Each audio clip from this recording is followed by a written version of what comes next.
Thinking ahead, we must think about the way media distribution is changing.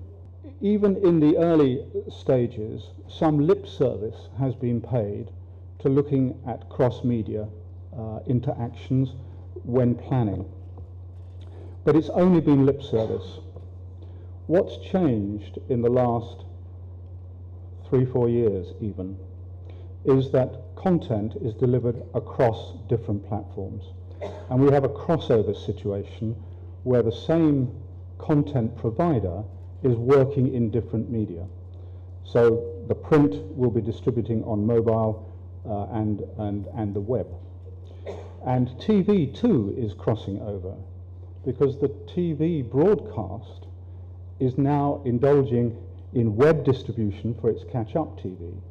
The other way around, there's a lot of video content on the web which is crossing over to compete on the television screen. So we have crossover in both directions, and that's going to mean that we need to cross over the media research that we have, because media research is essentially silo-driven.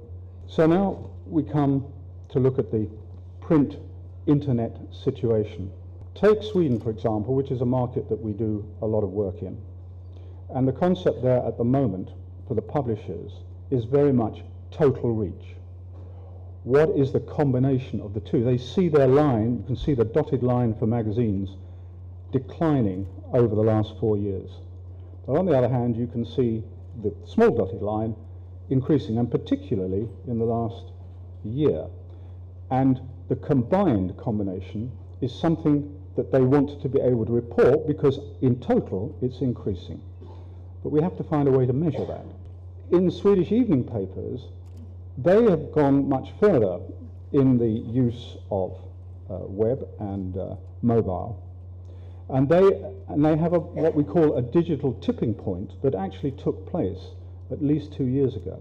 That's where the content distributed over or digitally exceeded that of the print. Now that's somewhere away yet for magazines, particularly here, but even in Sweden it's probably only 2 years away now. So publishers want to look at the totality of their distribution, and that's called total reach.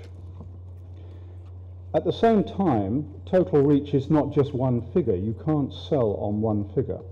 You need to show the relationship between the two, and we think of a concept of added reach. What does the digital distribution add to print, or vice versa? Basically, magazine publishers need a quid pro quo. If you are going to change average issue, on the one hand, you get the bonus from using the pickups that occur during the a person's life of reading the magazine.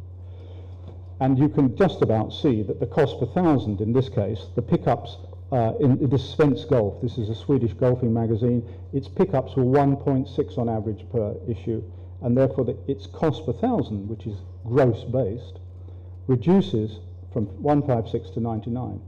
But on the other hand, we haven't allowed for the advertisement audience, so we now have to put the proportion of issue read in, and that was on average 73%, which reduces his net and increases, and therefore his gross, because the net comes down, the average stays the same, and his cost per thousand goes up. But overall, he's better off.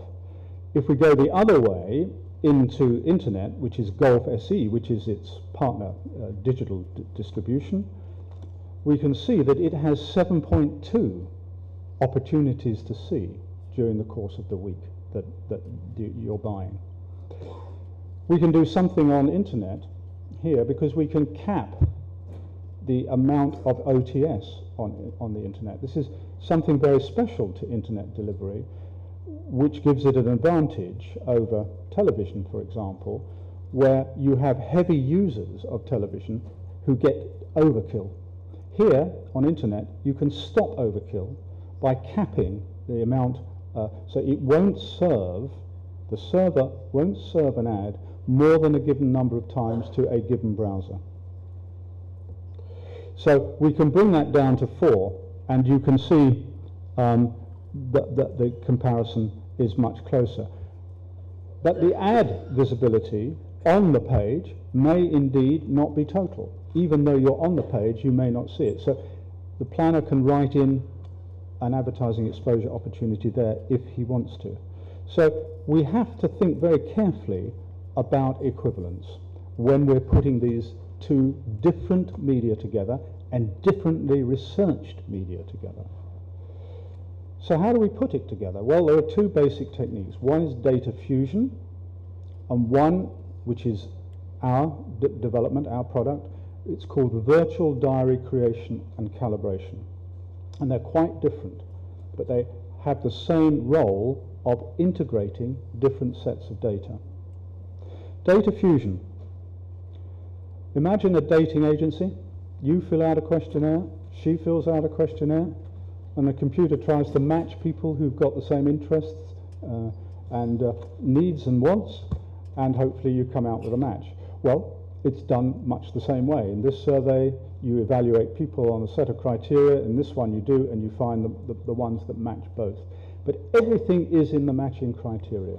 And the problem is that as you go through the sample, you end up with poorer and poorer matches. Worse than that for media research is that you don't control the duplication. You can't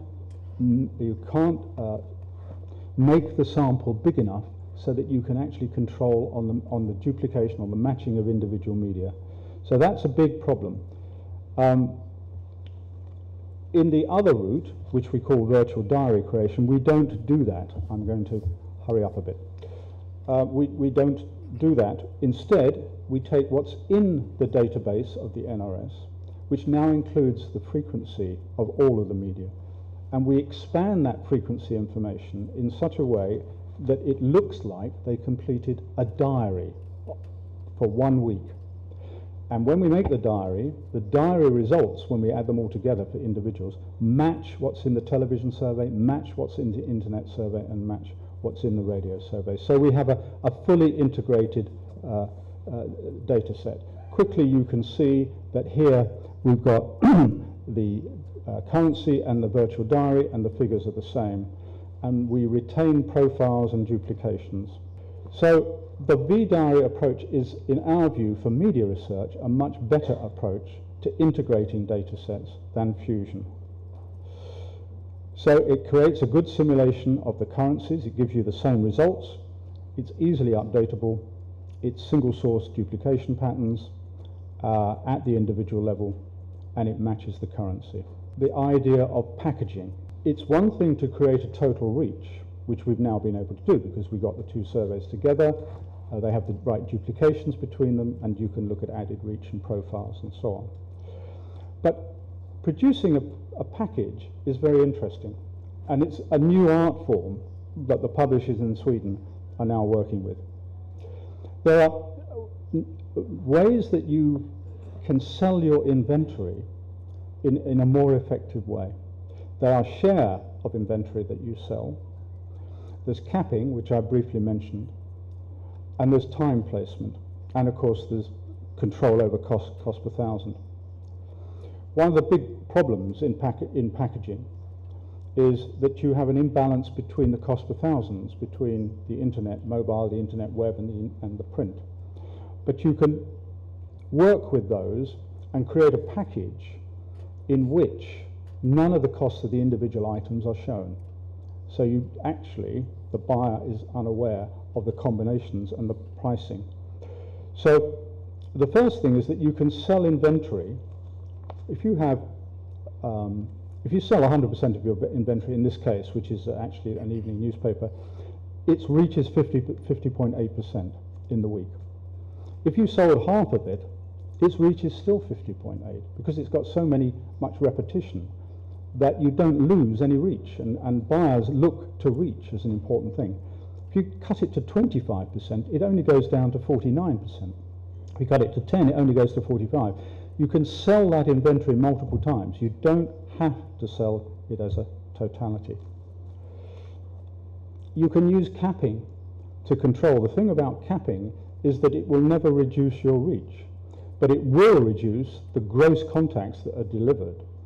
As you reduce the contacts, your cost absolutely comes down to a point that you can then say, well, I'm going to charge a premium for this because you've got everybody, you've got the reach. It's only going to cost you whatever it was, 7.74 million SEK. That's too little. I can charge more by the use of capping. And I can force reach. Rather than offering just a given number of OTS, if I give OTS with a particular cap of 7, then I can reduce it. I can get the same amount of reach. Well, I can improve the amount of reach for the same contacts delivered. And that, of course, reach is something that you can sell at a premium. And then the final area is that you can disperse over time, because it's a dynamic medium, quite unlike print. So if you disperse your inventory and sell half this week, half next week, and half or a third, or a quarter, your reach will continue going up. So you've got all of these ways that you can control your reach patterns, give away as little contact as possible at the highest sell, as it were, as little gross contacts as possible, page views, at the highest price. So this is now, as I say, the art, having got a combined database, that you are able to practice.